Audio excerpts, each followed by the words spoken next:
He was the king of Instagram, living a life of glamour and extravagance. He had millions of followers, who admired his style and wealth. He claimed to be a real estate developer, a philanthropist, and a businessman. He was Hushpuppi, and he was a scammer. This is the story of how he masterminded one of the biggest cybercrime schemes in history, how he stole over $500 million from unsuspecting victims, and how he was exposed by a single picture. This is the story of Hushpuppi, the Instagram scammer.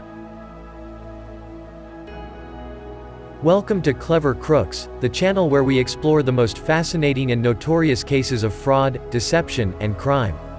Today, we're going to dive into the incredible life of Hushpuppi, one of the most famous and infamous social media influencers of all time. How did he create his online persona and attract millions of fans? How did he orchestrate his elaborate scams and evade detection for so long? And how did he make one fatal mistake that led to his downfall? Stay tuned to find out.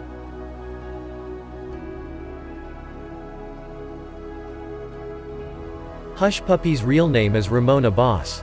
He was born in 1982 in Lagos, Nigeria, to a poor family. He grew up in a slum, where he struggled to survive. He had no formal education or skills. He dreamed of escaping his poverty and becoming rich and famous. He found his escape in the internet. He started using cyber cafes to access social media platforms like Facebook and Instagram. He created an online persona called Hushpuppi, which means quiet money in Nigerian slang. He pretended to be a successful businessman, who traveled around the world and enjoyed a lavish lifestyle. He posted pictures and videos of himself wearing designer clothes, driving expensive cars, flying on private jets, staying in luxury hotels, and hanging out with celebrities. He also claimed to be a philanthropist, who donated money to charities and causes. He quickly gained popularity and fame on social media. He had millions of followers, who liked, commented, and shared his posts.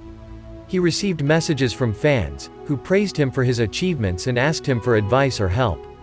He also received messages from haters, who criticized him for his ostentatious display of wealth and questioned his source of income.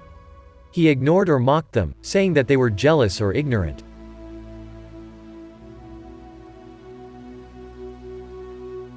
But Hushpuppi's online persona was a lie. He was not a businessman or a philanthropist.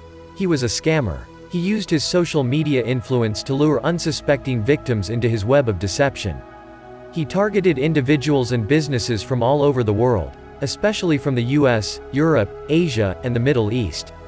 He used various methods to defraud them, such as business email compromise, beck, romance scam, identity theft, phishing, hacking, and money laundering.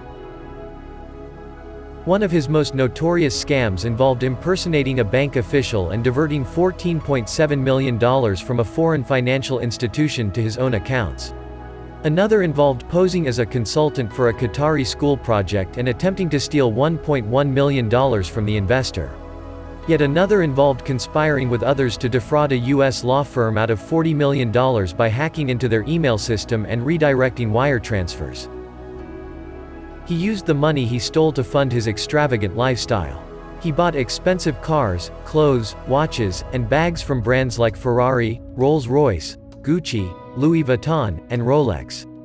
He also invested in real estate properties in Dubai, where he lived in a luxury apartment at the Palazzo Versace. He also traveled to different countries and met with celebrities, footballers, and politicians. He flaunted his wealth and success on social media, making himself more famous and influential. Before move on to how Billionaire Gucci Master got arrested, be sure to hit the like button and subscribe to our channel, especially if you would love to see and hear the stories of the clever crooks that left the world in shock.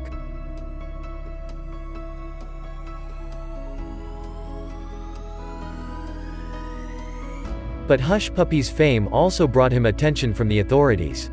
The FBI, the Interpol, and the Dubai police were monitoring his activities and investigating his crimes.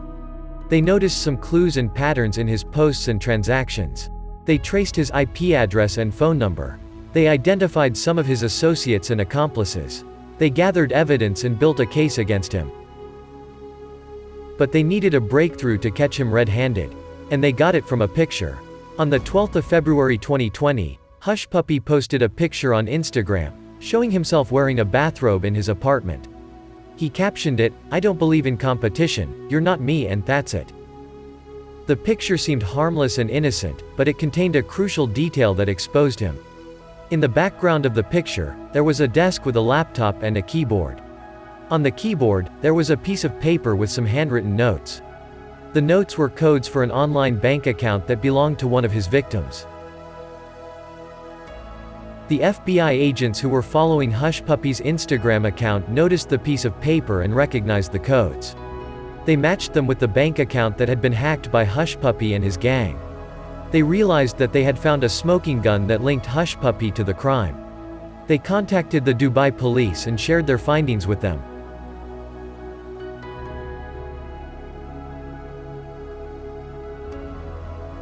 The Dubai police acted swiftly and decisively.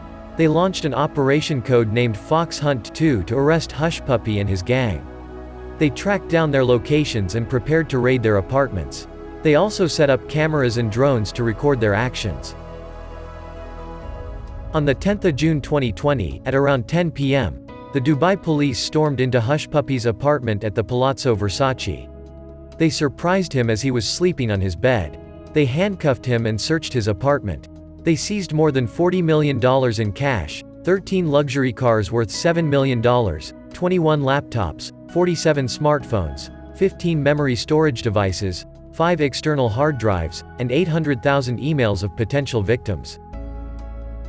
They also arrested 11 other members of Hushpuppi's gang in 6 simultaneous raids across Dubai. They identified them as Olalakan Jacob Ponle aka Woodbury, Abdulrahman Juma aka Abdukarim, Abdelhadi Ahmed aka Hadi, Rukayat Fashola aka Marayo, Bolatito Agbabiaka aka Bolamide, Chabuzo Vincent aka Pharaoh, Islam Monir aka Nato, Namdi Orson Benson aka Benzo, Israel Chibweze aka Cash Cartel, Joshua Mbarak aka Azimus, and Norbert Kalu aka Nani. The Dubai police announced their success in a press conference on the 25th of June 2020. They revealed that they had captured one of the most wanted cyber criminals in the world, who had been involved in scams worth $1.6 billion in total. They also released a video titled, "Dubai Police Take Down, Hushpuppi, Woodbury, 10 International Cyber Criminals in a Special Operation," on their official YouTube channel.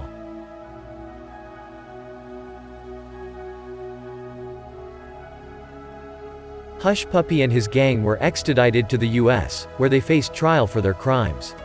They were charged with conspiracy to commit wire fraud, conspiracy to engage in money laundering, and aggravated identity theft.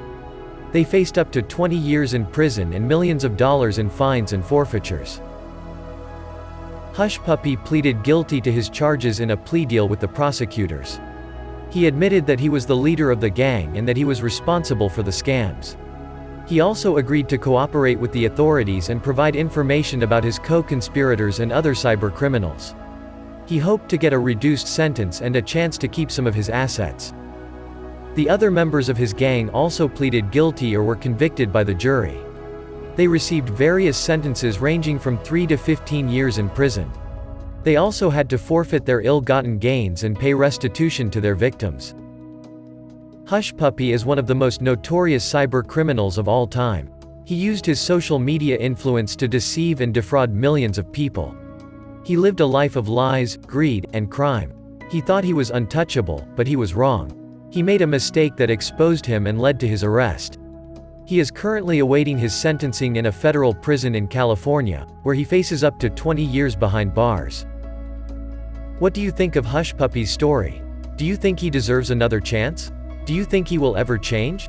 Do you think he will ever stop scamming people? Let us know in the comments below. Thank you for watching this episode of Clever Crooks.